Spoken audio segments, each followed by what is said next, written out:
예, 오늘 고린도 후서 전서 1장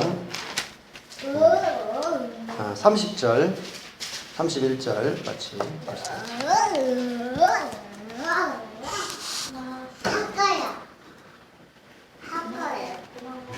고린도전서 1장 30절 31절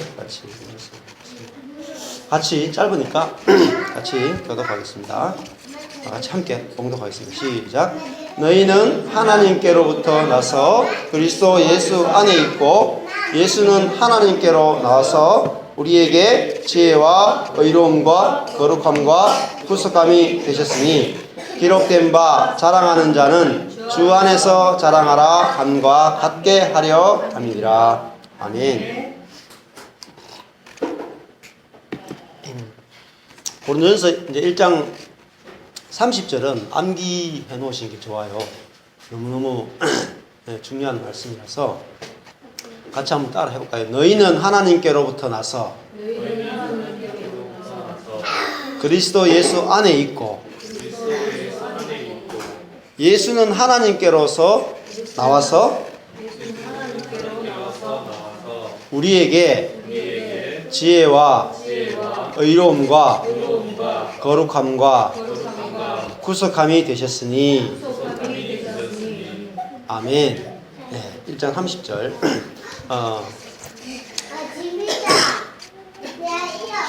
고린도 전서는 고린도 교회에 여러 가지 문제가 있었습니다.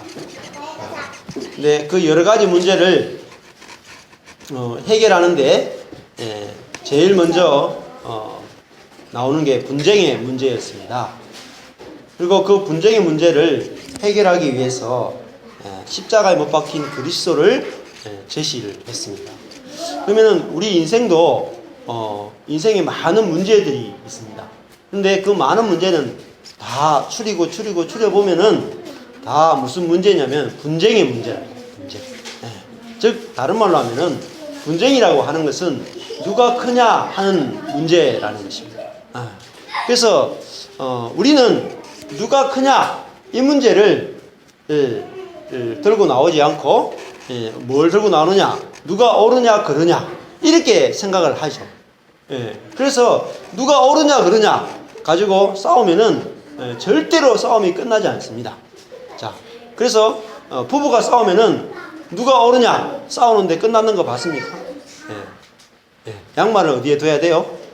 그러면은 저는 내일 신기 위해서 제 머리맡에 두는 게 선이고 아내는 조금이라도 신었으면은 양말통에 집어넣는 게 선이잖아요. 그러니까 그 누가 옳으냐 이 싸움은 바로 우리가 선악과를 사람들이 먹었기 때문에 우리 속에는 늘 선악을 따지려고 하는 그 선악을 따지려는 본성이 우리 속에 숨겨져 있다는 거죠. 그래서 내 인생의 문제가 선악을 따지는 것이 내 인생의 근본 문제구나. 이게 알아져야 된단 말이에요. 그래서 내가 선악을 따졌기 때문에 내 인생이 이렇게 죽었구나. 내 인생에 이렇게 많은 문제가 있구나. 이게 보여지면은 인생이 그때부터 달라지기 시작합니다. 우리 직장에 가서 직장 가서 이제 직장 생활을 할 때도 뭐가 제일 큰 문제냐면은 누가 옳으냐 그거 가지고 따져요. 근데 누가 옳으냐 가지고 따지면은 뭐 답은 항상 나와 있습니다. 결론은 뭐예요? 내가 옳다 이렇게 결론이 나 있어요. 그러면은 절대 답을 못 찾습니다. 그 내가 옳다라는 것을 성경에서는 뭐라고 부르냐면 자기의라고 불러요. 자기의. 자기의. 그러니까 자기의가 많은 사람은 하나님과도 화목하지 못하고 사람과도 화목할 수가 없습니다. 그러니까 하나님께서 제일 미워하시는 게 뭐냐? 그죠? 자기의라고요. 우리가 하나님 앞에 잘난 것 갖고 나가는 게 문제지 못난 것 갖고 나가는 거는 문제가 안 돼요. 그런데 많은 교회들이 거꾸로 해놨단 말이에요. 거꾸로. 하나님 앞에 우리의 잘난 것을 갖고 나가야 되지 우리의 못난 것 갖고 나가면 안 된다. 이렇게 가르쳐놨기 때문에 이게 이제 굉장한 문제란 말이에요. 이것이 사실은 옛날에 카톨릭 부교였단 말이에요. 그래서 하나님께 나갈 때 뭐 헌금도 많이 들고 나가야 되고, 하나님께 나갈 때 회개도 많이 하고 나가야 되고, 하나님께 나갈 때 많은 거룩한 행실과, 그죠? 종교적 행위를 가지고 나가야 된다. 이렇게 가르쳤습니다. 그러나 마르틴 루터가 나와서 이야기하기를, 그런 존재적이고 행위적인 의가 필요한 것이 아니라 하나님은 관계적 의가 필요하다, 이렇게 말씀하셨어요. 관계적 의와 존재적 의는 다릅니다. 존재적 의라고 하는 것은 내가 의로운 행실을 가지고 나가는 걸 존재적 의라고 해요. 그러나 관계적 의라고 하는 것은 달라요. 관계적 의라고 하는 것은 내 의가 없기 때문에 주님의 의를 의지하는 것을 관계적 의라고 그래요. 그래서 우리가 주님이 원하는 것은 내가 올바른 행실을 가지고 나오는 것이 아니라 주님의 긍휼과 주님의 은혜를 의지하는 것을 원하시는구나, 이렇게 주님이 알아지게 되면 그때부터 내 마음속에 안식과 평안이 온단 말이에요. 그리고 내가 주님과 그런 관계적 의로 만나게 될 때, 그죠? 내가 하나님과 화목한 것을 누리게 돼요. 자, 그거를 매일매일 드셔야 된단 말이에요. 매일매일. 내가 어떤 일이 생길 때마다 하나님은 내가 죄인으로 나오는 걸 기뻐하시지. 그래서 내가 죄인으로 담대히 나가야 돼. 기뻐하며 나가야 된단 말이에요. 그럴 때 눈이 이제 뒤집어지기 시작하는 거예요. 서서히 바뀌는 거예요. 뭐가 바뀌냐면 어느 순간에 딱 깨달아지면서 내 옆에 있는 사람도, 그죠? 내한테 죄인을 향하여 긍휼이 나가기 시작한단 말이에요. 불쌍히 여기는 마음이 자동적으로 생기기 시작한단 말이에요. 그래서 우리의 삶에 그 하나님의 긍휼과 하나님의 사랑이 흘러가기 시작한단 말이에요. 여러분 직장생활도 마찬가지입니다. 직장생활도 그렇고 이 모든 사람 관계와 인생은 전부 다 이 관계로 이루어져 있습니다. 관계. 그리고 관계가 좋아야지 행복하죠. 관계가 나쁘면은 뭐 1000억을 줘도 안 행복합니다. 그 이건희 회장이 돈이 12조가 넘잖아요. 이건희 회장. 근데 12조가 넘는데 안 행복하단 말이에요. 왜 그렇습니까? 관계가 안 좋단 말이에요. 뒤로 아가씨들하고 그래가지고 막 잠자리를 하고 놀고 이러는데 아내와 관계가 좋겠어요? 예? 이건희 회장 아내 보니까 그 연세인데도 엄청난 미인이더구만. 예? 근데 아내랑 관계가 좋겠어요? 지옥이란 말이에요. 아내와 관계는 지옥이란 말이에요. 그러니까 아내와 관계가 안 좋기 때문에 많은 젊은 여자들을 데리고 논단 말이에요. 행복하겠어요? 데리고 놀면서도 그게 들키면 어떻게 돼요? 전 국민이 다 손가락질합니다. 예? 가장 존경하는 기업인 1위가 이건희 회장이었죠. 근데 그 사건이 벌어지고 나서 지금 뭐예요? 가장 더러운 사람 1위가 이건희가 됐단 말이에요. 그러니까 하늘처럼 높아졌다가 땅처럼 낮아졌단 말이에요. 여러분 이것처럼 우리가 왜 이건희 회장이 그런 추태를 부리느냐, 나이가 들어서도 추태를 부리느냐, 그죠? 행복하지 않기 때문에 마음에 만족이 없단 말이에요. 여러분 만족은 관계를 통해서 오게 돼 있어요. 관계. 근데 그 관계가 진짜 우리 있는 그대로 받아들여주는 관계가 아니고는 우리가 절대 만족 못해요. 그래서 그 중에도 그래도 나를 있는 그대로 제일 많이 받아주는 곳이 어디예요? 그래도 가정이잖아요. 그래도 가정이에요. 그래도. 근데 가정도 나를 있는 그대로 안 받아주죠. 안 받아주죠, 유라씨. 안 받아주죠. 내 있는 그대로 안 받아줘요. 그러니까 가정에 와도 안식과 평안을 많이 못 누려요. 그런데 내가 주님 안에서만 안식과 평안을 누리게 있단 말이죠. 그래서 내가 주님을 안식과 평안을 주는 분으로 내가 알고 경험하고 누려야 되는데 그러지 못하도록 우리를 속인단 말이에요. 속인다. 자, 고린도후서 5장 19절 말씀 한번 찾아보십시오. 고린도후서 5장 19절. 하나님이 어디에 계시는가? 자, 뭐 하나님은 어디 계실까요? 권사님, 하나님 어디 계실까요? 네, 내 마음에 계시죠. 네. 그리고 내 마음에 계시다는 거하고 또 한 가지 더 아셔야 돼요. 하나님 어디 계시는가? 자, 5장 19절. 고린도후서 5장 19절 읽어보겠습니다. 고린도후서 5장 19절. 시작. 하나님께서는 그리스도 안에 계시다. 세상을 자기와 화목하게 화목하게 하시며 저희의 죄를 저희에게 돌리지 아니하시고 화목하게 하는 말씀을 우리에게 부탁하시느니라. 아멘. 자, 보십시오. 하나님께서 어디에 계세요? 그리스도 안에. 예. 예. 자, 하나님 어디 계시다고요? 그리스도 안에. 이거 잘 아셔야 돼요. 하나님을 그리스도 밖에 계신 분으로 알면 안 된다. 그런데 지금 많은 사람들이 하나님을 그리스도 밖에 계신 분으로 가르친단 말이에요. 그리스도 밖에 계시면은 어떤 분이냐면 우리를 공의로 심판하고 정죄하고 그럴 수 있죠. 그죠? 그러나 하나님이 그리스도 안에 계시다는 의미가 뭐예요? 자, 그 다음 말씀 보세요. 세상을 자기와 화목하게 하시며 그렇게 했단 말이에요. 자, 하나님이 그리스도 안에 계시다는 말은 그리스도께서는 세상을 심판하러 오신 것이 아니라 구원하러 오셨잖아요. 그죠? 여기 세상이 누구예요? 우리 자신이잖아요. 심판의 대상인, 그죠? 죄의 종로로 타고 있는 그런 사람들이란 말이에요. 그 죄인을 자기와 화목하게 하시는 게 뭐냐면 그리스도 안에 계셔가지고 화목하게 하셨어요. 그래서 하시는 게 뭡니까? 그 다음에 저희의 죄를 저희에게 돌리십니까? 안 돌리십니까? 네? 돌려요? 안 돌려요? 안 돌리죠? 이게 복음이란 말이에요. 그래서 예수님이 십자가 달려 죽으실 때도 저희의 죄를 저희에게 돌리지 마시고, 그죠? 저희들의 죄를 용서해달라고 기도하셨죠. 맞습니까? 예. 그러면 나의 죄를 용서해달라고 예수님이 기도하신 거잖아요. 맞죠? 그러면 그 예수님의 기도는 누구의 기도예요? 하나님의 기도란 말이에요. 하나님의 기도. 하나님이 예수님을 통해서 말씀하시는 거란 말이에요. 너희의 죄를 너희에게 돌리지 않겠다. 그렇게 말씀하신단 말이에요. 그래서 하나님을 그리스도 안에 계신 분으로 내가 만나야지 참 하나님을 만난단 말이에요. 그 하나님은 어디서 만나야 돼요? 십자가에서 만나야 된단 말이에요. 십자가에서. 다른 데서 만나면 안 돼요. 십자가에 달리신 하나님. 어떤 그 몰토만이라고 하는 유명한 몰토만이라고 유명한 신학자가 있어요. 그분이 쓴 책 이름이 십자가에 달린 하나님 이렇게 했어요. 예. 그 예수님 안에 하나님 계시기 때문에 십자가에 달린 하나님 이렇게 했단 말이에요. 그것은 우리가 이제 그리스도를 만나고 하나님을 만날 때 십자가에서 만나야 돼요. 하나님도 그리스도 안에 계신 분으로 내가 만나야 된단 말이에요. 그것은 하나님이 보세요.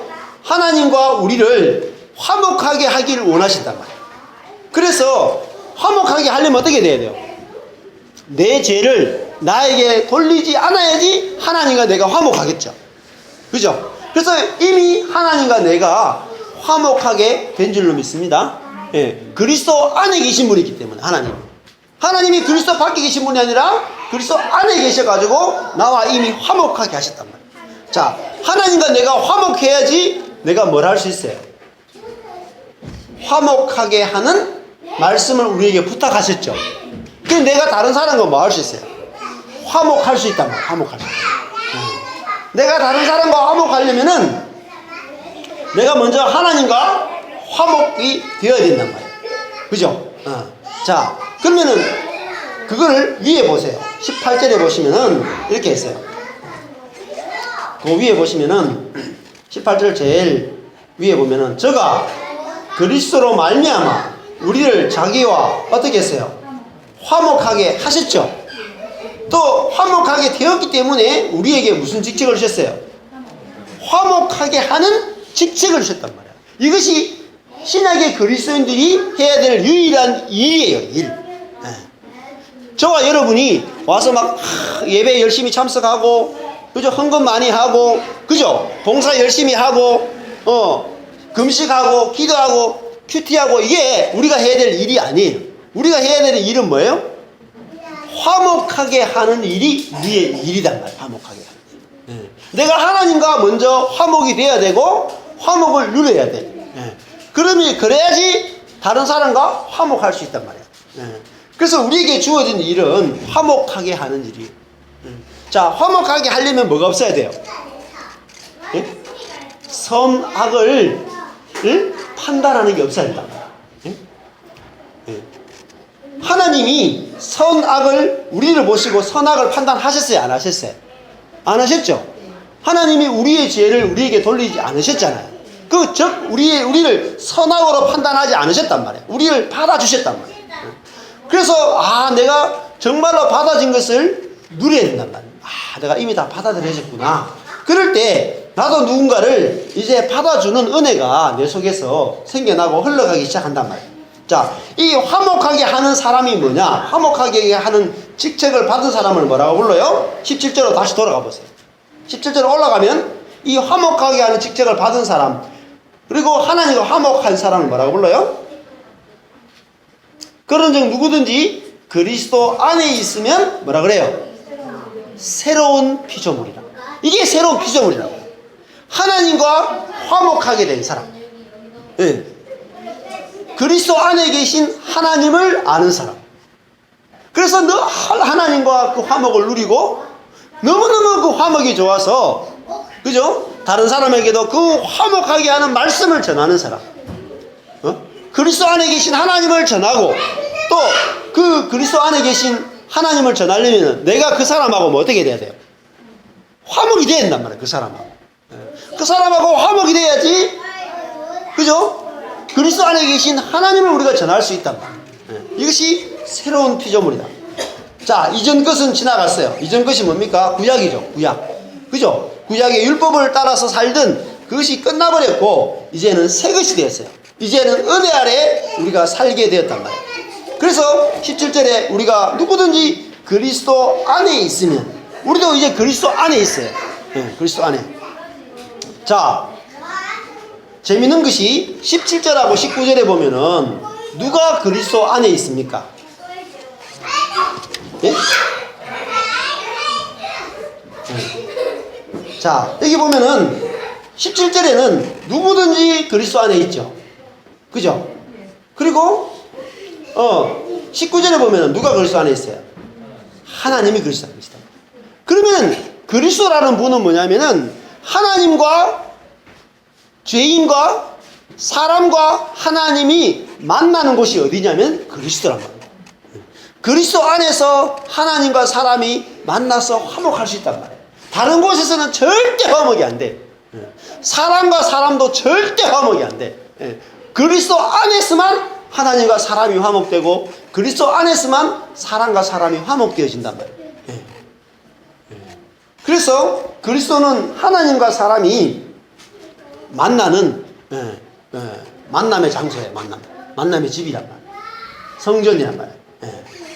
자, 이것이 새로운 피조물. 자, 그리스도 고린도후서 5장 17절에 보면 그런즉 누구든지 그리스도 안에 있으면 뭐라 그래요?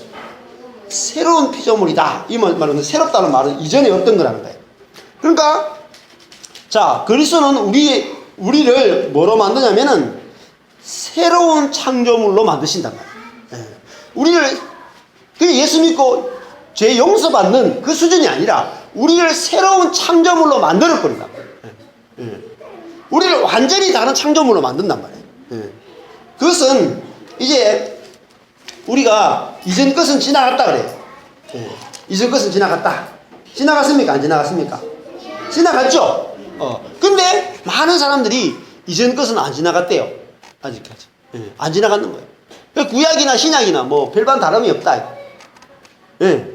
구약의 사람이나 신약의 사람이나 뭐 우리는 예수 믿고 구원받는 거고, 그들은 오실 예수를 믿고 구원받는 거지, 그 구약의 사람이나 신약의 사람이나 별반 다를 게 없다. 이런 이야기를 한단 말이에요. 아니, 그게 아니다.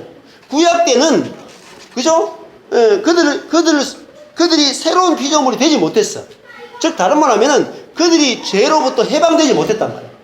오늘 고린도전서 1장 30절에 의하면은 구속이 안 됐단 말이에요. 구속이라는 말 자체가 무슨 말이냐면은, 구속이라는 말은 어떤 상태에 있다가, 어떤 나라에 있다가 거기서 해방받아가지고 어떤 나라로 옮기는 걸 구속이라고 한단 말이에요. 여러분, 노예라고 생각해 보세요. 노예가 구속받았어. 예를 들면은 옛날에 미국도 노예들이 있잖아요. 만약에 하리가 예를 들면 우리 집에 노예로 있단 말이에요.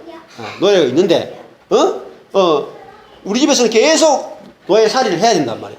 그러면은 종환이 내가 하리를 보더니 좀 불쌍히 여겨가지고 저거 좀 구속해줘야 되겠다.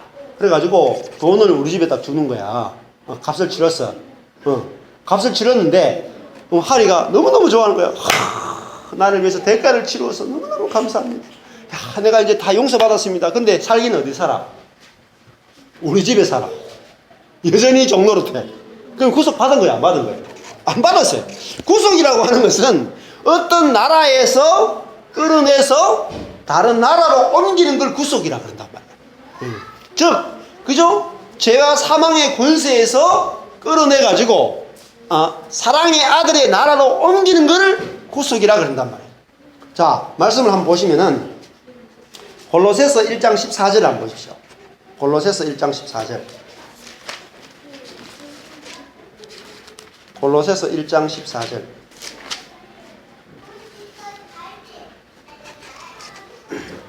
자, 골로새서 1장 14절인데 2485페이지.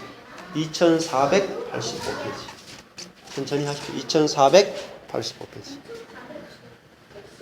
2485페이지. 현준이 잘 찾았고 있어요?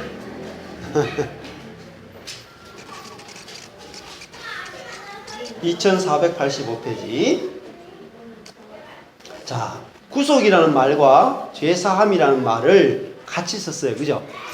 자, 읽어볼게요. 골로새서 1장 13절 14절 시작.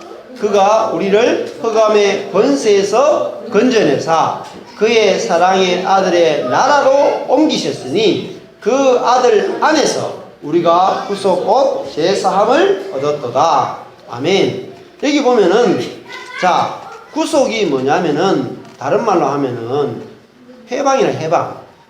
해방시켰단 말이에요. 해방. 자, 어디서 해방시켰어요? 흑암의 권세. 흑암의 권세가 우리를 지배하고 다스리는 데서 우리가 해방된단 말이에요. 근데 여기서 죄 사함을 받았다 그랬죠. 근데 원어로 보면은 이 죄 사함을 할 때 우리는 야, 예수 믿으면은 죄가 용서받는다 이것만 알고 있죠. 근데 이 원어로 보면은 죄 사함이 뭐냐 아페시스예요. 아페시스가 뭐냐면 석방, 면제, 자유란 뜻이에요. 우리가 죄에서 석방됐다. 죄를 면제받았다. 죄에서 자유케 됐다. 그러면은 우리 이렇게만 생각하는 거야. 야, 내가 앞으로 지금까지 지었던 모든 죄, 또 앞으로 지을 모든 죄를 용서받았다. 이게 죄사함이라 그러죠. 맞습니까? 예. 근데 우리가 지은 죄와 지을 죄를 용서받는 것도 죄사함이지만은 더 중요한 게 뭐예요? 죄의 권세잖아. 권세. 맞죠? 예. 아까 전에 할의를 예를 들면은 죄가 노예살이 하게 된 이유가 뭐냐면은 노예살이 하게 된 이유가 이 돈을 빚을 져가지고 노예살이를 하게 됐단 말이야.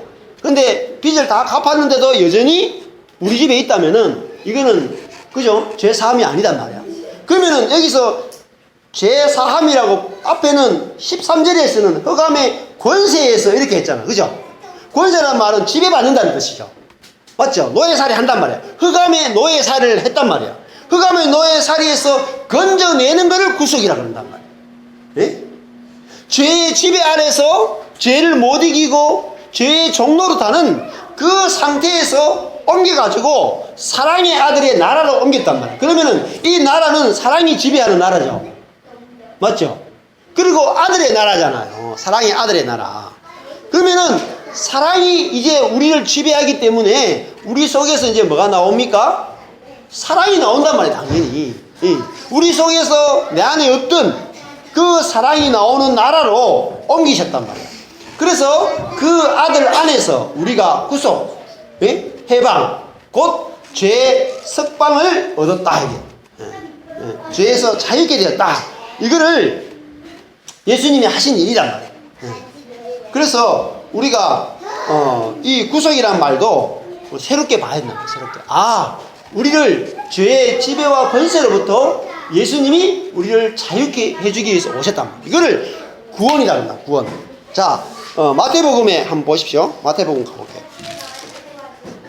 마태복음 1장 1922페이지 1922 마태복음 1장 21절 마태복음 1장 21절. 우리가 너무너무 잘 아는 말씀이죠. 마태복음 1장 21절.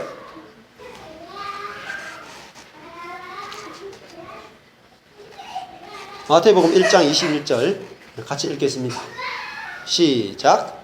아들을 낳으리니 이름을 예수라 하라. 이는 그가 자기 백성을 저희 죄에서 구원할 자이심이라 하니라. 아멘. 여기서 보면은 자, 예수라고 하는 이름이 구원할 자이시죠. 그죠? 구원할 자인데 뭐에서 구원해요? 어디서 구원해요?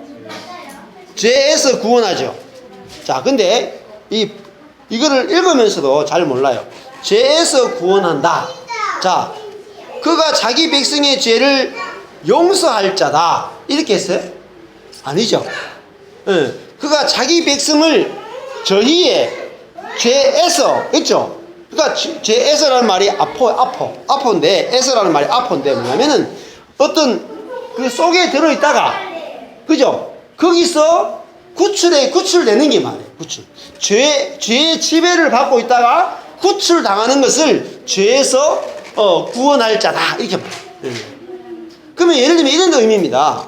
예수님은 우리를 구원하는데 어디서 구원하냐면은 죄에서 구원하는 거예요. 예를 들면은 현준이가 예를 들면은 그렇지만은 현준이가 예를 들면은 집에서 이렇게 저 나이 때 되면 도둑질 할 수도 있거든요. 근데 집에서만 이렇게 엄마 돈이나 아빠 돈을 이렇게 막 도둑질 해.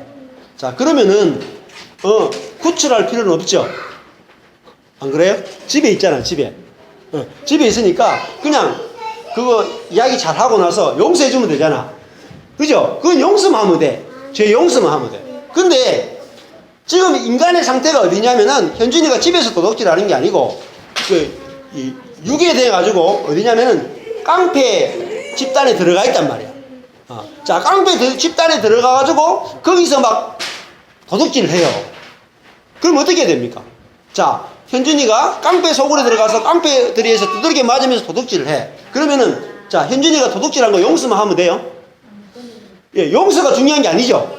뭐가 중요한 겁니까?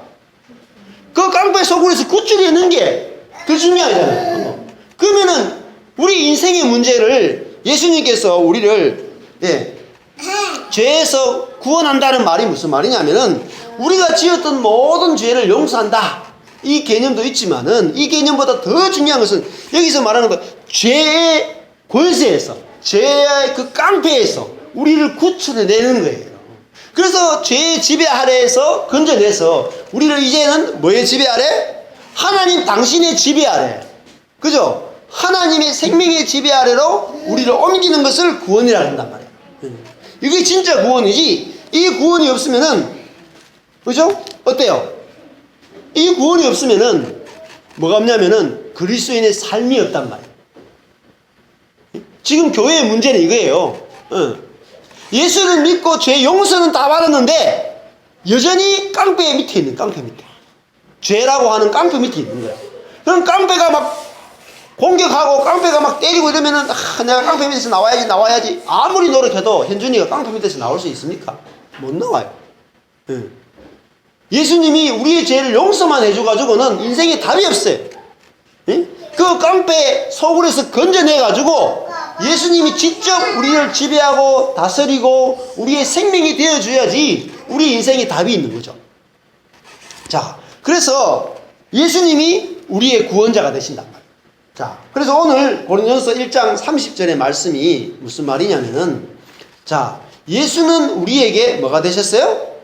지혜와 의로움과 거룩함과 구속함이 되셨다. 이렇게 고백하고 있다. 자, 이런 뜻이 아닙니다. 예수는 우리에게 지혜를 주셨으니, 예수님은 우리에게 의로움을 주셨으니, 예수님은 우리에게 거룩함을 주셨으니, 예수님은 우리에게 구속함을 주셨으니가 아니죠. 네. 그죠? 네. 뜻을 잘 보셔야 돼요. 예수님이 우리에게 지혜를 주시는 분이 아니고 예수님이 우리에게 지혜가 되시는 분이란 말이에요. 아시세요? 지혜가 되신단 말이에요. 네. 네. 이것이 고린도서 1장 30절에서 아주 중요한 내용이에요. 자, 예수님이 우리에게 예, 어떤 분이시냐? 예수님이 우리에게 생명이 되어주고 예수님이 나의 왕이 되어줘야지 우리는 비로소 죄의 권세와 모든 것으로부터 자유케 되어진단 말이에요. 자, 30절 한번 다시 보겠습니다. 너희는 하나님께로부터 나서 이렇게 했어요. 자, 여기서 깨로부터 나서라는 말이 원어로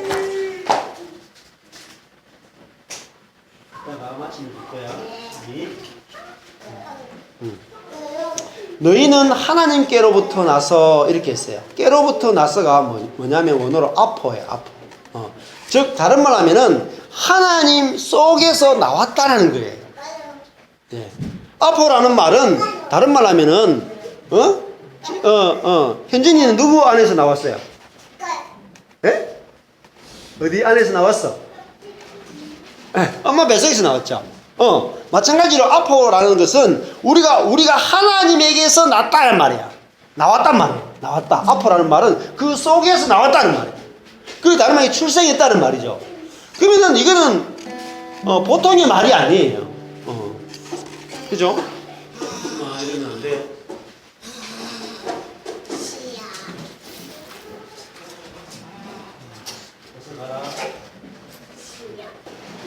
자, 우리가 하나님께로부터 났다라는 말은 하나님이 정말로 우리를 낳으셨다는 거예요. 그러면 우리가 처음에 우리는 어디서부터 났습니까? 우리가 처음에 태어날 때는 부모로부터 났잖아요. 그 부모로부터 났다는 말은 뭐냐면 그 부모의 본성과 생명을 물려받았다는 뜻입니다. 그런데 여기서 우리가 하나님께로부터 났다라는 말은 무슨 말이냐면은 이제는 우리가 하나님의 생명과 하나님의 본성을 가지고 새롭게 태어났다는 말이에요. 거듭났다는 말이에요. 하늘로부터 났다는 말이에요. 이렇게 났다는 말을 이해를 하셔야 돼요. 그러면 내가 이제는 아담의 후손이 아니구나. 내가 이제 하나님의 아들이구나. 내 안에 하나님의 생명이 왔구나. 이거를 내가 알아야 된단 말이에요. 그래서 너희는 하나님께로부터 났다. 여러분, 처음에 하나님이 아담과 하와를 어떻게 하셨습니까? 제일 첫 창조 때는 아담과 하와를 낳으셨습니까? 만드셨습니까?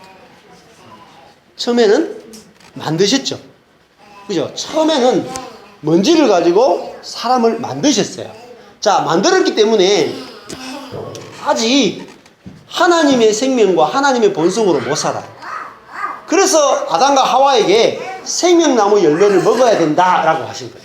생명나무를 먹는다는 것은 이제는 하나님과 동일한 생명을 가지고 살고 나아지는 상태를 지금 말한단 말이에요. 자, 심아 이렇게 하면 끝낼 거야. 어서 뒤로 가서 놀아. 여기 앞에서 놀면 안 돼. 어서 이따가 과자 안 줄 거야. 응? 알겠지? 자, 하나님께로부터 났다 이렇게 이야기를 하죠. 그래서 하나님께로서 이 나는 게 중요하다는 거예요. 자, 우리는 계속해서 이 태어나는 것이 아니라 노력으로 우리를 바꾸려고 한단 말이에요. 자, 내 자신도 그렇고 다른 사람도 그렇고 끊임없이 행동을 가지고 이렇게 바꾸려고 노력하고 바꿀 수 있다고 생각합니다. 그러나 오늘 말씀은 우리가 태어나지 않고는 절대로 바뀌지 않는단 말이에요. 우리가 하늘로부터 나는 것, 그러니까 나면은 쉬워요. 아예 우리가 그런 본성을 가지고 태어나 버리면 너무너무 쉬운데 우리가 하려고 하면은 이거는 정말 안 되는 문제다. 예를 들면은 우리가 사람으로 태어났어요. 근데 나는 원숭이처럼 저렇게 나무를 좀 잘 땄으면 좋겠다. 우리가 어릴 때 타잔이라고 하는 영화를 보고 어릴 때 늘 부러웠던 게 뭐냐면 나도 저 타잔처럼 이렇게 정글에서 이렇게 줄을 탁 타고 가면서 정글에 이렇게 지나가고 싶은 그런 충동이 있었죠. 나도 저 타잔처럼 이렇게 밀림을 줄을 타면서 한번 지나가고 싶다. 그래가지고 타잔이 얼마나 연습했겠습니까? 타잔 대역했던 사람도 얼마나 그 줄 탄다고 연습했겠어요. 그러니까 사람이 그 줄 타려고 그렇게 열심히 하고 뛰다니고 막 했는데 옆에서 원숭이가 침팬지하고 원숭이가 오랑우탄이 탁 보더니 뭐라고 생각했을까요? 예? 비웃었겠죠. 아무리 노력해도 원숭이를 못 따라와요. 왜냐면은 원숭이는 본능적으로 그죠? 나무를 탈 수 있는 그걸 받았어요. 자, 원숭이가 노력한 게 아니죠. 사실 보면 우리는 전부 다 태어날 때부터 가지고 있는 능력 그거 가지고 사는 거지 노력으로 사는 게 별로 없어요. 그래서 원숭이가 사람보다 훨씬 그 나무 타는 데 있어서는 훨씬 더 탁월하답니다. 또 그것뿐만 아닙니다. 이 태어난다는 게 아주 중요해요. 자, 그리고 예수님도 이 땅에 오셨을 때 예수님도 어떻게 했어요? 그 밑에 보면은 예수는 하나님께로서 나와서 그랬죠. 이것도 아파요. 똑같아. 너희는 하나님께로부터 나서 깨로부터 나서도 아파고 예수는 하나님께로서 나와서 이것도 아파요. 그러니까 우리도 하나님한테서 나왔고 예수님도 하나님께서 나왔다는 거예요. 같은 출생이라는 거예요. 그죠? 이건 아주 놀라운 거예요. 자, 그래서 우리는 출생이 모든 것을 결정해 버립니다. 네. 우리가 개미 같은 경우에 보시면은 여러분 개미가 얼마나 지혜로운지 아세요? 개미가 생각해 보면은 우리가 뇌가 클수록 머리가 좋잖아요. 그죠? 근데 우리 인간의 뇌하고 개미 뇌를 생각해 보세요. 개미가 뇌가 있겠어요? 너무너무 작잖아요. 뇌가 없다라고 할 정도로 뇌가 적은데도 개미가 엄청나게 지혜롭단 말이에요. 그 지혜가 어디 숨어 있냐면은 그 생명 속에 지혜가 숨어져 있어요. 그러면 개미 중에 입군개미라고 있어요. 입군개미. 입군개미는 뭐냐면은 그 개미가 나뭇잎을 갉아가지고 뜯어가지고 그 잎을 가지고 땅속으로 들어가요. 잎을 잘라가지고 그 땅속으로 들어가서 땅속에도 집을 이렇게 지어놓거든요. 개미들이. 근데 개미들이 땅속에 집을 짓는데 너무너무 놀랍게 지어요. 그러니까 온도가 냉난방이 철저하게 되도록 해요. 냉난방. 사람보다 잘 지어요. 냉난방에 전혀 문제가 없고 홍수가 나도 그 안에 죽지 않도록 집을 완벽하게 지어요. 그러니까 내가 눈에도 보이지 않는 만큼 작은 뇌인데도 집을 짓는 기술은 사람보다 더 탁월합니다. 사람이 개미 집 짓는 기술을 못 따라가요, 지금. 그 정도로 탁월하게 집을 짓는다. 그리고 입군개미가 잎을 잘라가지고 자기 집에 가서 그 잎을 이렇게 쌓아둬요. 쌓아두고 어떻게 하냐면은 그걸 가지고 축축하게 해가지고 버섯을 재배해 가면 농사 짓는다니까요. 이해돼요?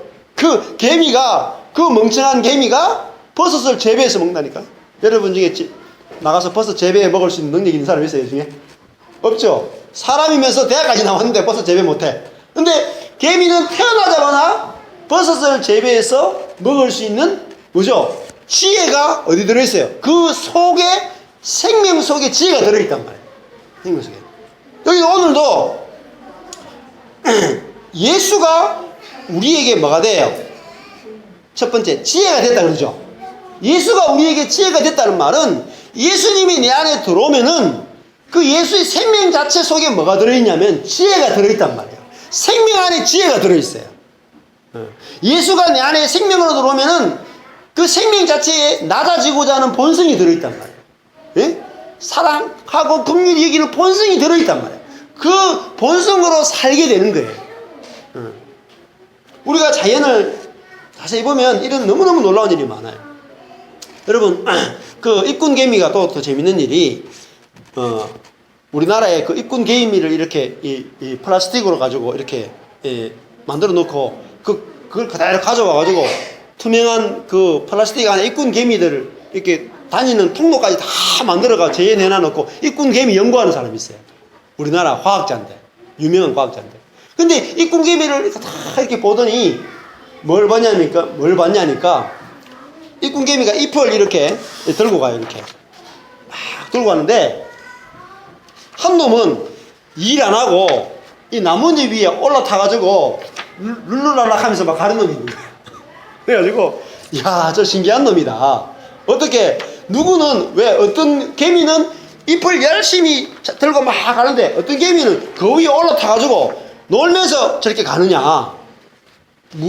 무엇이 어떤 개미는 일하게 만들고 어떤 개미는 저렇게 놀게 만드느냐. 그걸 이분이 연구를 했는 거예요. 그러니까 사이 지켜보니까 이 위에 있는 개미도 뭔가 일을 하고 있어요. 뭘 하고 있는지 아세요? 이 개미가 잎을 이렇게 들고 막 가는데 파리 종류가 있잖아요. 파리, 채파리나 이런 종류가 가다가 요 뒷목에다가 자기 알을 딱 깐대요. 그러면 그 고개에 딱 떨어져 가지고 요 안에서 점점 새끼가 살아가지고 이 개미를 다 잡아먹어버리고 빈 껍데기만 탁 남기도록 만드는 거예요.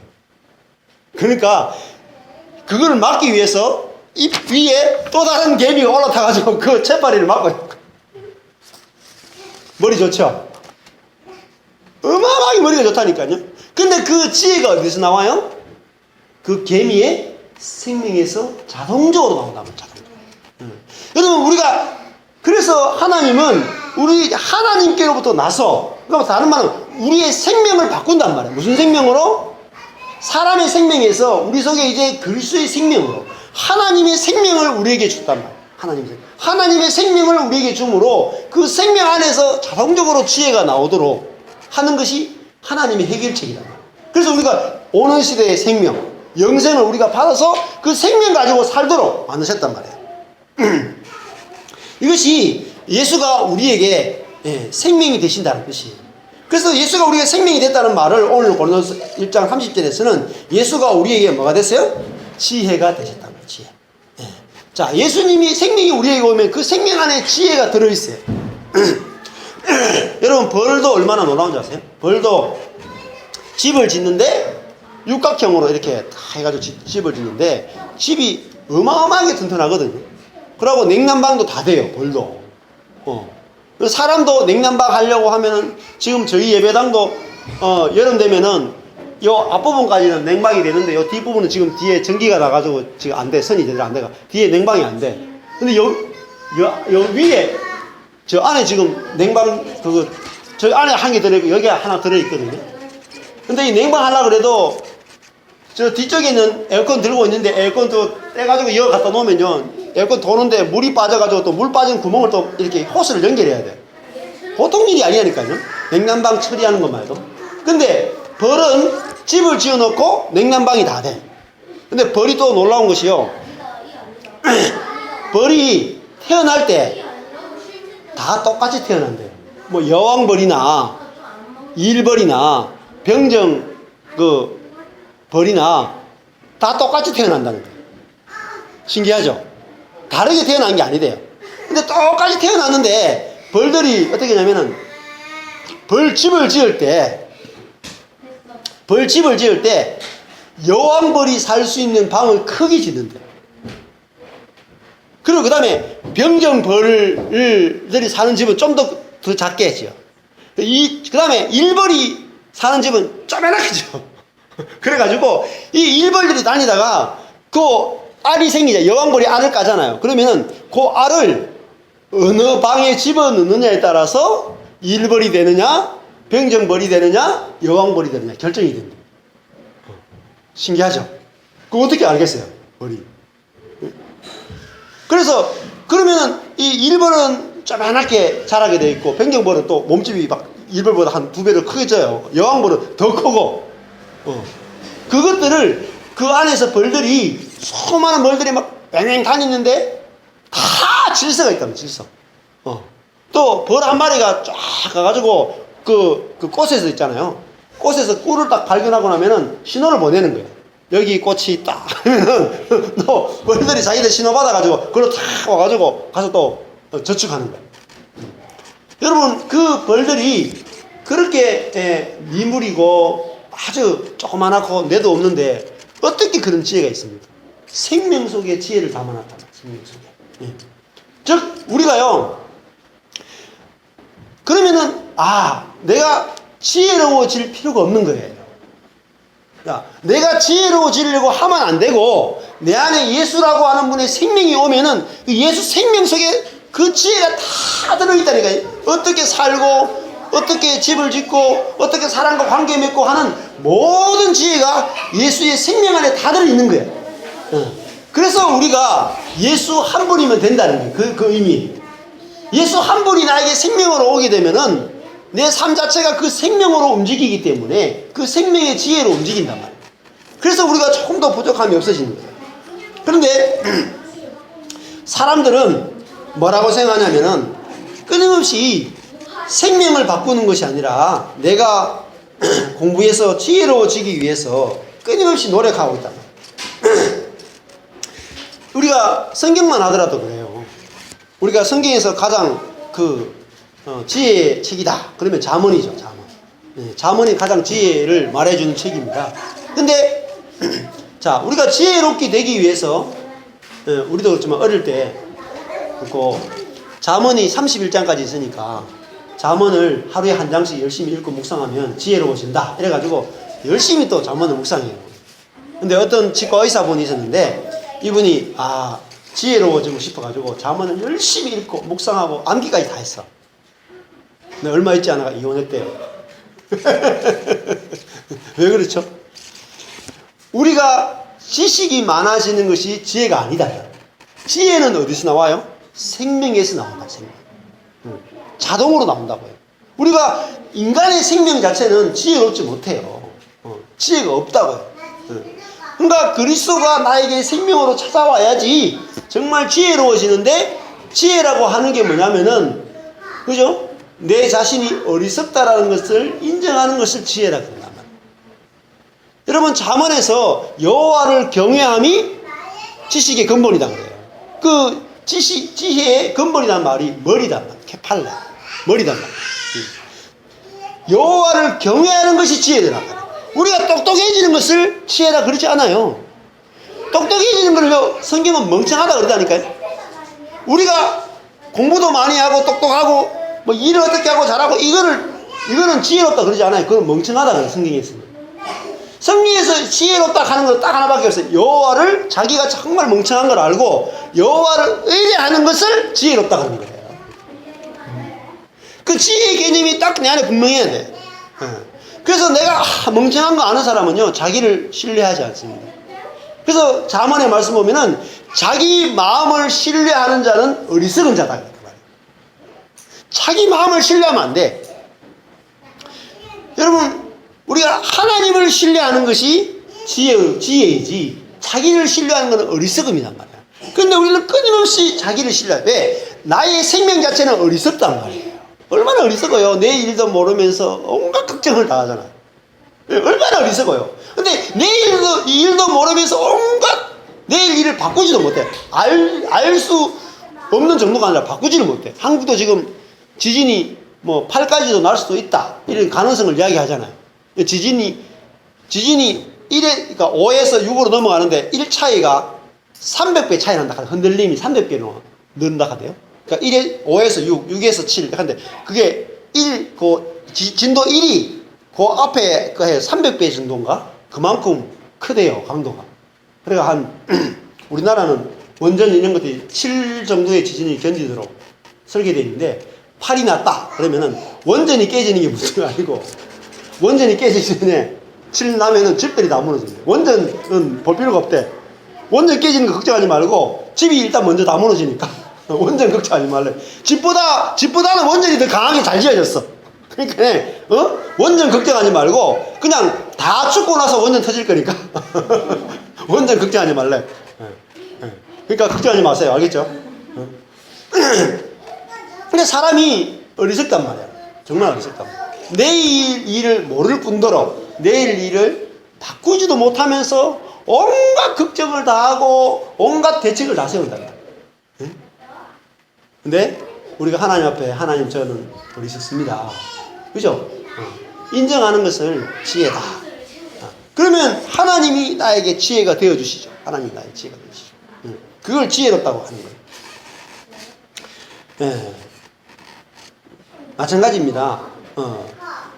어떤 페이스북에도 보니까 어떤 목사님이 지혜롭게 되기 위해서 10년 동안 잠언 설교하셨다 하더라고요. 10년 동안. 그래가지고 잠언에 대해서 책을 쓰는다 하죠. 그 잠언 잘 모르시는 거예요. 잠언은 우리로 하여금 어떤 머리에 지혜를 갖게 해주는 책이 아니라 딱 한 가지밖에 이야기 안 해요. 여호와를 경외하는 것이 지혜다. 그거 외에는 다 가짜다. 이게 잠언이 말하는 전부예요. 잠언 다 읽어보세요. 그 이야기 외에는 안 해요. 그런데 잠언에 있는 어떤 교훈을 받아가지고 자기가 지혜로워지려고 하는 것이 인간이란 말이에요. 안 돼요. 마치 사람이 열심히 노력해서 원숭이처럼 줄 타려고 하는 거 똑같은 거예요. 어리석었단 말이에요. 그 사람이 나는 절대로 원숭이가 될 수 없다 인정하는 것이 지혜로운 거예요. 안 그래요? 근데 멍청하게도 사람도 노력하면 원숭이가 될 수 있다. 그래서 계속 줄 타면 원숭이가 보고 얼마나 비웃겠어요. 깔깔깔깔 웃죠. 근데 아예 사람이 줄 탈 생각 안 해야 돼. 그게 지혜로운 거예요. 줄 타는 걸로 경쟁하면 안 돼. 그죠? 마찬가지입니다. 하나님이 우리를 왜 지으셨는지 알아야 돼요.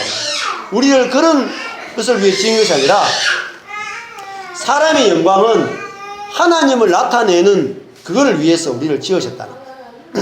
그래서 우리의 어리석음이 오히려 하나님을 나타낼 수 있는 도구가 되기 때문에 그것이 지혜로운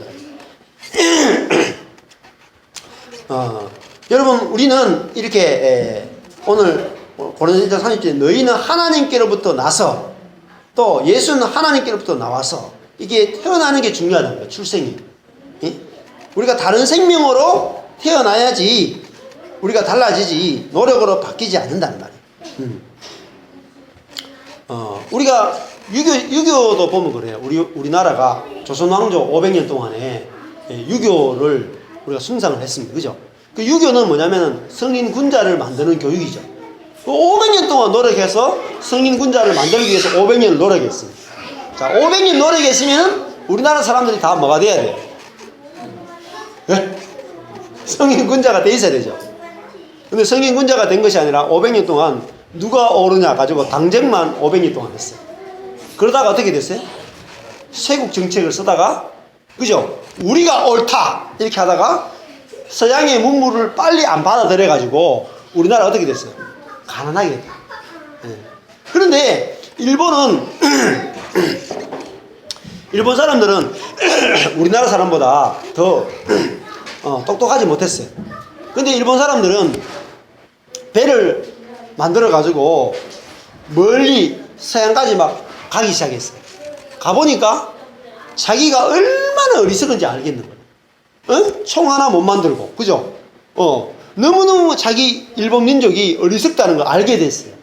그래서 일본 사람들이 그때 당장 했던 일이 뭐냐면은 화약하고 총기를 막 수입했다고. 자기가 어리석은 거 아니까 빨리 수입해가지고 그걸 만들기 시작했어요. 그래서 그거를 해가지고 일본이 경제가 막 발전하기 시작하면서 100년 전에 배를 만들었는데 항공모함을 만든 거예요. 이해됩니까? 우리나라는 그때 뭐 기껏 해봤자 그때 이제 거북선 이런 이야기 했죠. 뭐 이순신 가고 막 이거 언제적 이야기라고. 이순신 그게 언제적 이야기예요.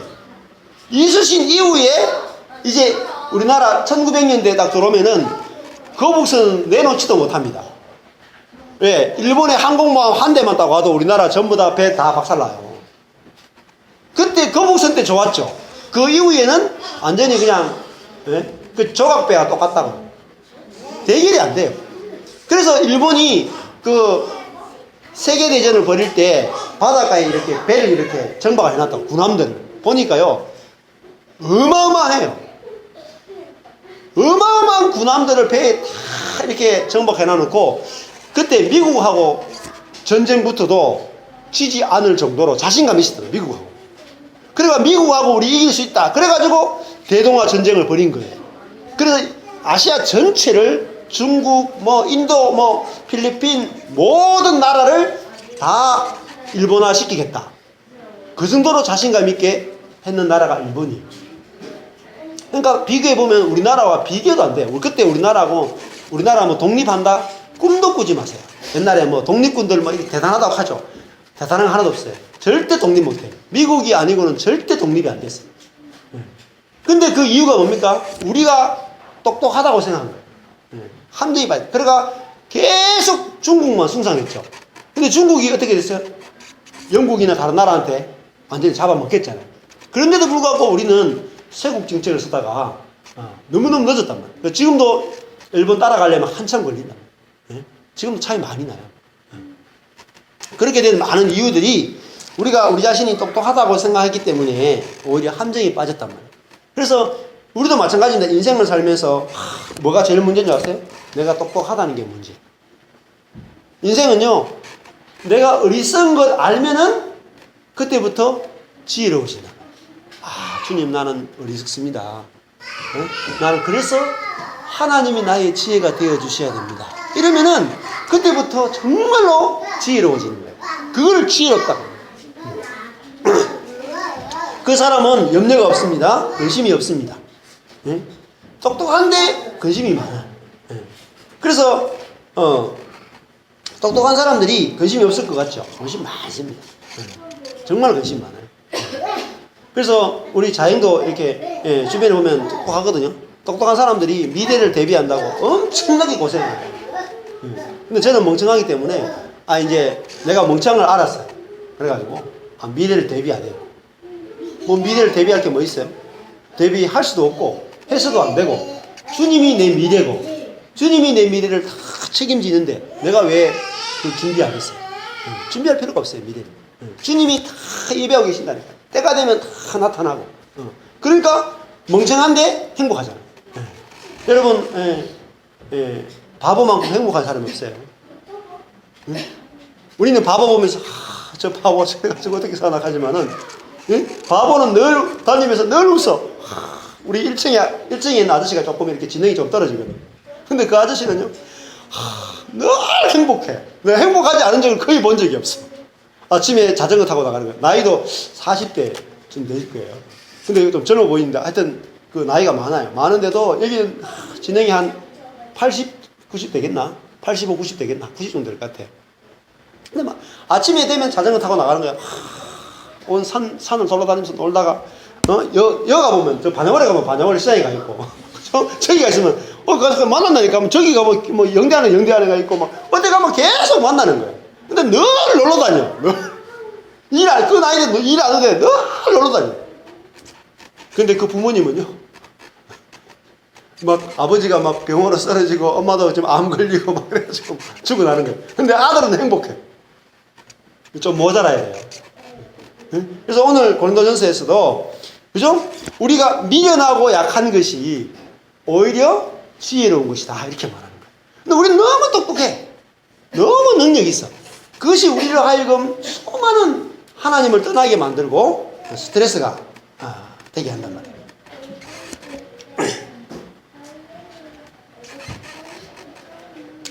생명 안에 지혜가 있습니다. 여러분, 지혜는 내 분수를 아는 게 지혜. 내가 어떤 존재인지 내 분수를 알면은 그걸 지혜롭다 그렇게 말합니다. 성경은 우리가 여호와를 경외하는 것이 지혜다 이렇게 말해요. 내가 부부지간에도 마찬가지입니다. 내 분수를 알면은 우리는 화목할 수 있어요. 근데 내 분수를 모르기 때문에 우리는 계속 뭐하냐면 시시비비를 가려요. 누가 옳으냐 누가 그러냐 계속 가리다가 결국은 뭐냐면은 옳은데 화목하지는 못한다. 우리의 옳은 것이 화목을 낳지는 못해요. 그러면은 자, 화목한 것이 지혜로운가요? 화목하지 못한 게 지혜로워요? 결과가 화목한 게 지혜로운 거예요. 근데 우리는 지혜로운 것이 자기가 옳은 것을 지혜롭다고 생각한단 말이야. 그러니까 자기가 옳은데 이상하게 화목이 안 돼. 화목이 안 돼. 그럼 어때요? 그게 어리석은 거란 말이야. 내가 어리석어서 화목한 것이 지혜롭다. 이게 성경의 지혜예요. 오늘 십자가는 미련하고 약한 것이다 이렇게 말해요. 그게 지혜롭단 말이에요. 여러분, 내 자신이 미련하고 약한 존재구나. 내 분수를 알게 되면은 정말 지혜로워져요. 회사에서도 마찬가지입니다. 여러분 회사에 나갔는데 내가 정말 미련하고 약하다는 것을 인정을 하게 되면은 어떻게 돼요? 사람에게 사랑받지 않을 수 없습니다.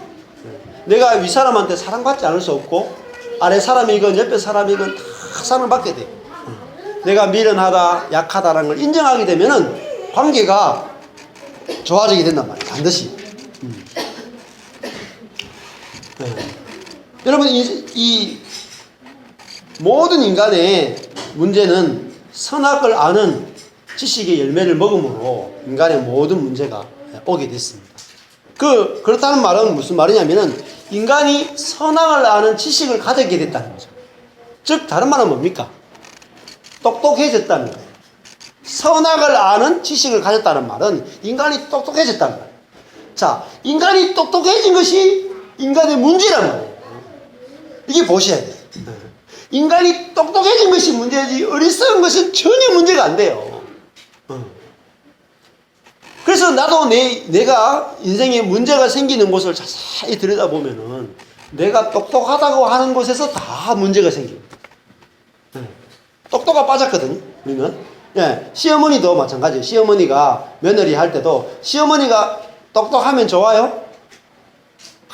밥은 이렇게 하는 거야. 반찬은 이렇게 하는 거야. 청소는 이렇게 하는 거야. 제사는 이렇게 드리는 거야. 어른한테 예의는 이렇게 하는 거야. 똑똑하면 며느리가 좋아요? 수정이 좋아요? 안 좋죠? 그러니까 이 똑똑한 것이 우리 인생에 수많은 문제를 일으킨단 말이야. 자, 근데 시어머니가 이렇게 말하는 거야. 며느리한테. 야, 내가 참 배운 것도 없고, 내가 참 미련하고, 내가 참 아는 것도 없다. 니는 대학교 나왔기 때문에 나한테 좀 참 이렇게 가르쳐도. 이렇게 말하면은 어때요? 시어머니랑 같이 있고 싶죠? 그걸 지혜롭다. 지혜롭다. 성경에서 말하는 지혜는 우리 자신이 어리석은 것을 아는 것을 지혜라 한다. 그래서 야, 내가 정말로 어리석은 자구나. 이걸 아는 것이 깨달음이에요, 깨달음. 저도 저희 교회 10년 하면서 제가 정말 똑똑한 줄 알았거든요. 근데 교회가 한 번, 두 번 갈라지고 성도들이 막 떠나가면서 제가 제 자신이 얼마나 어리석은 인생인지 보게 됐어요. 내가 진짜 어리석구나. 네?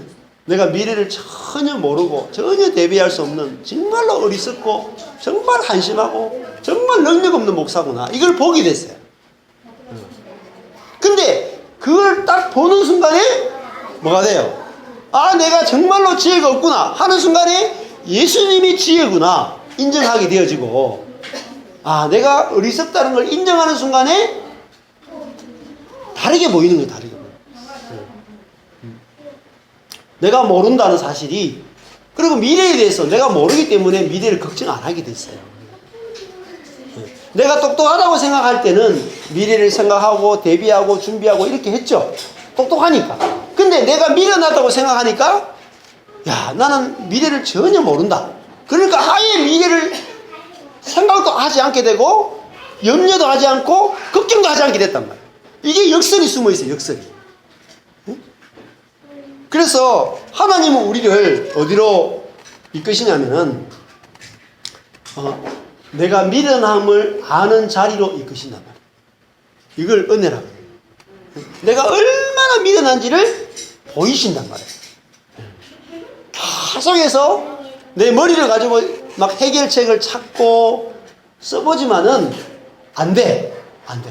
안 되게 다 막으시는 거예요. 그래가지고 뭐냐면은 내가 얼마나 미련한 인생인지 보이시다. 내가 정말로 미련한 걸 알게 되면요, 그때부터는 눈이 떠요. 근데 우리는 내가 정말로 미련한 게 안 보인단 말이에요. 그걸 인정하기 싫어한단 말이에요. 그래서 오늘 흑암의 권세에서 우리를 건져내서 사랑의 아들의 나라로 우리를 옮기셨다. 그렇게 말하잖아요. 근데 우리가 어디에 있었습니까? 흑암의 권세에 있었죠. 흑암이 뭡니까? 눈이 어둡다는 거죠. 그래서 예수님이 요한복음에 보면은 예수님이 생명이시고 빛이신데 빛이신 예수님이 이 땅에 왔지만은 어둠이 깨닫지 못하더라 이렇게 말한다. 어둠이란 말이에요. 자, 어둠이 깨닫지 못한다 그랬어요. 근데 예수님이 보면은 공부를 많이 했어요. 예수님이 목수에 딱 하는데 직업이 목수라 하는데 그 원어를 보면요 목수라는 게 아니고 사실은 일용직 노동자예요. 예, 이스라엘은 사실은 나무가 별로 없어요. 그죠? 나무가 별로 없어가지고 그냥 쉽게 하면 노가다예요. 닥치는 대로 일하는 사람이에요. 예수님이 직업이 노가다였다니까요. 닥치는 대로 일하는 사람. 먹고 살기 위해서. 근데 예수님이 어리석었죠. 예수님이 랍비들이나 다른 사람한테 공부를 배울 정도로 학문을 공부할 정도로 그렇게 못됐어요. 그런데 예수님 속에서 어떻게 지혜가 나왔냐는 말이에요.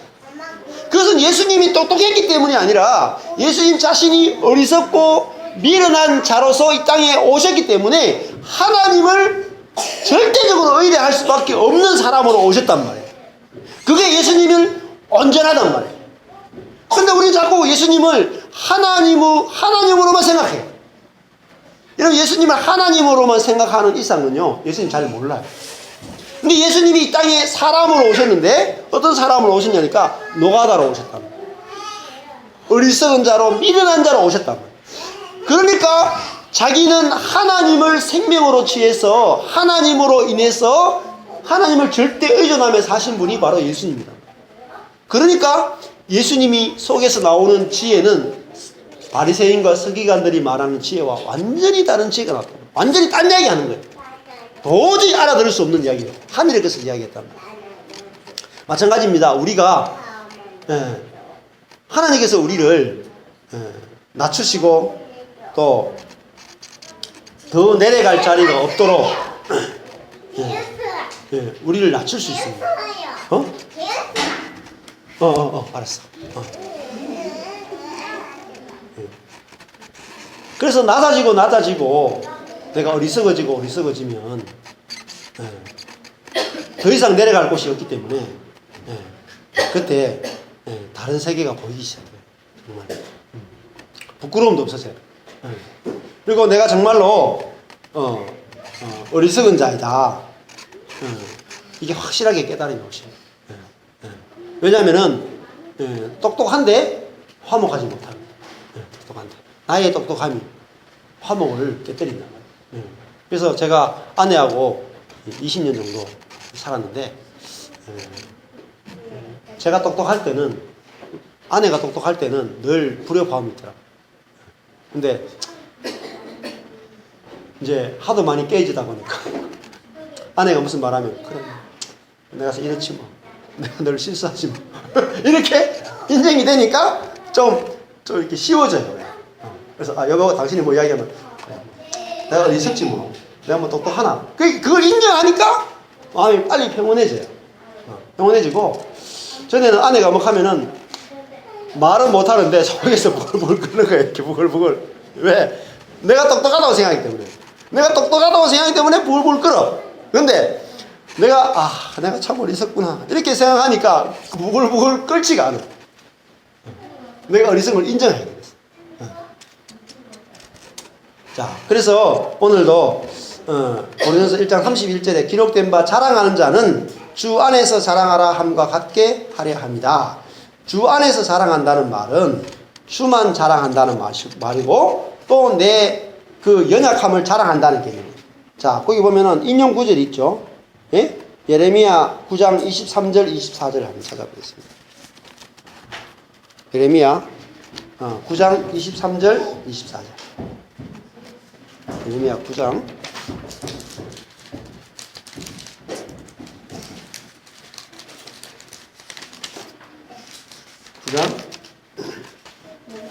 23절 24절 1521페이지 1521페이지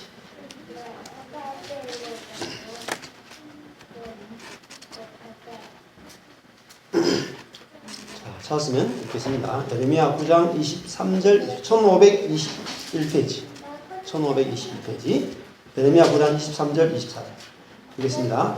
여호와께서 이같이 말씀하시되 지혜로운 자는 그 지혜를 자랑치 말라. 용사는 그 용맹을 자랑치 말라. 부자는 그 부함을 자랑치 말라.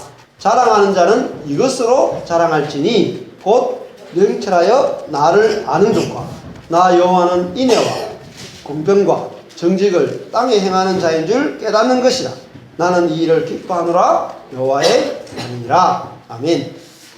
자, 보십시오. 지혜로운 자는 그 지혜를 어떻게 해요? 자랑하면 돼요, 안 돼요? 자랑한다는 말은 의지한다. 내가 내 지혜를 의지한다. 용사는 그 힘을, 그 용맹을 자랑하면 돼요, 안 돼요? 힘을 의지하면 돼요, 안 돼요? 안 돼요. 의지하지 말라고 이렇게 얘기하잖아요. 부자는 그 부함을 자랑치 말고 의지하지 말라. 이러면 이 부자라는 것은 돈이 많다는 개념도 있어요. 그러나 더 중요한 개념은 자기 의란 말이에요. 자기 잘난 것, 자기 경건을 자랑하고 의지하지 말라. 즉 다른 말 하면 이거 바꾸면 뭐예요? 나의 무지를 자랑하고 나의 힘없는 것을 자랑하고 내가 내 의가 없는 것을 자랑해도 좋다 이거죠, 그죠? 자랑하라 이거잖아요. 예? 하나님이 책임진다 이 말씀이다. 예. 그래서 24절에 여호와가 인애와 공평과 정직을 땅에 행하는 자 여호와를 자랑하라 이렇게 나왔단 말이에요. 그래서 우리가 이거를 지혜다 이렇게 말해요. 지혜. 예.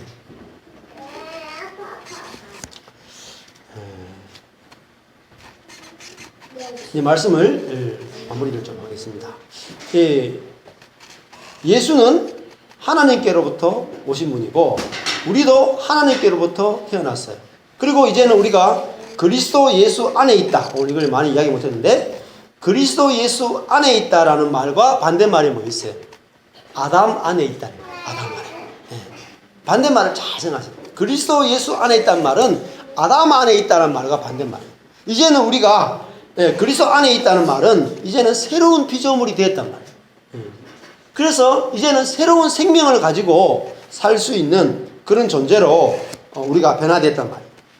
그것은 새로운 피조물이라는 말은 우리의 약함과 우리의 어리석음을 자랑할 수 있는 자랑해도 되는 그런 존재로 우리가 지음받았다는 말이에요. 그것이 우리를 다른 사람과 화목하게 만듭니다. 그것이 교회를 만들어요. 가정을 세웁니다. 그래서 우리 자신이 어리석고 얼마나 어리석은지 안다면은 우리는 회복이 되어집니다. 부부지간에도 제가 아내보다 똑똑하다고 생각할 때는 20년 동안 해결이 없더라고, 해결이. 근데 내가 아내보다 더 어리석지 이런 마음이 조금씩 생기기 시작하면서 분위기가 달라져요. 그게 다릅니다. 그래서 새로운 생명은 그걸 시작하는 거죠. 모든 인간을 하나 되게 하는 것이 바로 십자가의 능력입니다.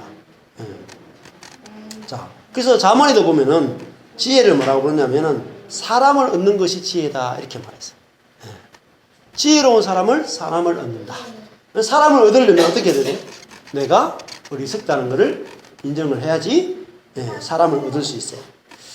이번에 그런 이야기 하더라고. 한 목사님이 우테크 하더라고요. 재테크는 들어봤죠? 근데 우테크가 있어요. 우테크 뭔지 아세요? 친구를 많이 만들어야 된다. 이렇게. 그 우테크라고 해요. 자, 친구가 많아야지 행복해요. 근데 친구를 많이 만들려면은 내 속에 선악과가 없어야 돼요. 근데 왜 친구가 많아야 되는지 아세요? 배우자도 일찍 갈 수 있어요. 지금 여기 수정이하고 종환이가 뭐 천년만년 같이 있을 것 같죠? 한 사람이 먼저 갈 수 있단 말이에요. 앞으로 100세를 살아야 되는데 만약에 죄송한 이야기지만은 수정이가 한 70에 갔어. 그래도 많이 살았잖아요. 근데 종환이가 100살까지니까 30년 더 살아야 돼. 아니 경희자매도 뭐 딴 남의 일이 아니야 지금. 응? 그렇죠. 그러면은 30년 동안 친구가 있어야 돼. 그죠? 그러니까 내가 사랑의 교제를 사랑을 풍성히 나눌 수 있는 관계가 있어야지 인생은 행복하단 말이야. 그죠? 그래서 정말 우테크라는 말이 앞으로는 정말 중요한 말로 점점 성장하고 우리나라가 이제 고령화 사회가 되면서 친구가 많아야 된단 말이야. 근데 그것은 친구가 되려면은 그죠? 화목하게 되려면은 우리 자신이 내가 어리석고 약한 자인 것을 확실하게 봐야 돼. 보게 되면은 내가 다른 사람의 약하고 어리석은 것을 정죄하지 않게 된단 말이야. 그리고 그 미련하고 약한 것이 문제가 아니라 아직까지 우리 속에 남아있는 강하고 똑똑한 것이 우리 인생의 문제를 일으키고 있다는 걸 보셔야 돼요. 그러면은 미련하고 약한 것은 문제가 안 돼요. 제가 이번에 목사님 가운데 한 분이 이런 이야기 하시더라고요. 우리 화요 모임에 이제 목사님, 그래도 말빨이 센 목사님이 두 사람이 있는데 저하고 우리 김영신 목사님이 말빨이 세. 근데 그 목사님이, 포항의 목사님이 뭐라고 하냐면, 내가 김영신 목사님이 머리를 내 안에 딱 꽂아주면, 머리를 내 안에 꽂아주면 내가 날 텐데, 이렇게 해요. 근데 김영신 목사님은 지식적으로 좀 탁월한 것 같고, 전 목사님은 영성이 좀 탁월한 것 같고, 그러니까 전 목사님이 머리를 꽂아주든지, 김영신 목사님이 머리를 꽂아주면은 자기가 좀 달라질 것 같다. 이런 생각을 가졌대요, 옛날에. 그건, 제가 늘 그런 이야기 하거든요. 똑똑한 게 중요한 게 아니고, 제가 똑똑해서 그런 게 전혀 아니다. 제가 영성이 탁월해서 그런 게 아니고, 제가 성경을 이렇게 깨닫게 된 것은 제가 어리석다는 사실을 알고, 제가 무능하다는 사실을 딱 깨닫는 순간부터 성경이 다르게 보이더라. 그 내 무능과 연약함 때문이지 나의 똑똑함이나 나의 능력 때문이 절대 아니다. 이건 다른 세계다, 다른 세계. 뭔가 이렇게 쌓아 올라가는 세계가 아니다는 거예요. 오히려 낮아지고 낮아져서 아무것도 없는 그런 내 자신이 암흑이구나, 내 자신이 어둠이구나, 이거를 딱 보는 순간에 빛이 온단 말이에요. 그게 빛이, 계시의 빛이 온단 말이에요. 나에게 달린 게 아니에요. 그리스도가 나에게 지혜가 되신다. 그리스도가 나에게 빛이 되신다는 거예요. 그리스도가 나에게 빛이 되려면은 내가 어둠인 걸 봐야 돼. 그럼 내가 어둠인 것이, 내가 그게 딱 보이면은 내 안에 빛이 딱 비친단 말이야. 동시적으로 비치는. 내가 어둠이다. 그게 보인단 말이야. 그러면은 정말 하늘의 지혜가 임하게 된다는 거죠. 그래서 우리가 이 말씀을 통해서 날마다 내가 얼마나 어리석은 자인지, 얼마나 약한 자인지를 통해서 주님이 얼마나 능력이시고 지혜이신지를 경험하는 일들이 우리 가운데 또 풍성히 일어나기를 주님의 이름으로 축원합니다. 아멘. 기도하겠습니다.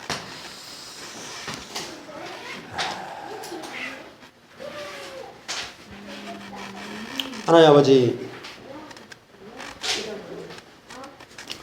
우리 선악과를 먹었을 때 모든 사람들이 지혜롭게 되기 원하고, 모든 사람이 능력 있기를 원하고, 모든 사람이 높아지기를 원하고, 그것이 우리를 행복하게 해줄 것이라고 생각하면서 어마어마한 문명과 또 문화와 또 경제와 과학을 발전시켜 왔습니다.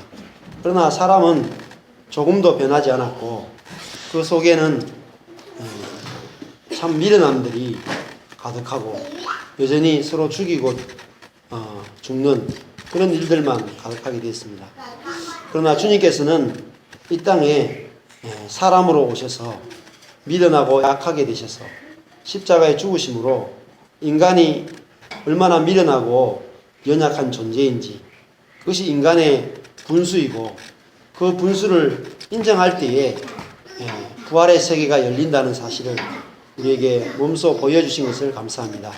하나님 아버지, 우리가 그 십자가에 달린 그리스도를 바라볼 수 있도록 우리의 눈을 열어주시고, 그 미련하고 약하게 되심으로 우리를 구원하신 것처럼 우리 자신도 그리스도 안에 들어가서 우리 자신이 미련하고 약한 것을 기뻐하고 자랑하게 될 때에 우리도 다른 세계로 하늘을 경험하고 누리는 자로 살게 될 것을 믿습니다. 주님의 그 은혜가 날마다 매 순간마다 우리에게 임하여서 우리 눈이 떠일 수 있도록 주님 축복하여 주시옵소서.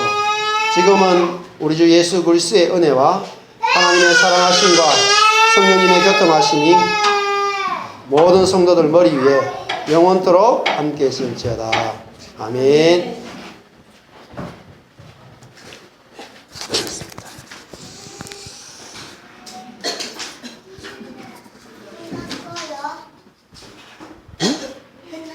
끝났어요.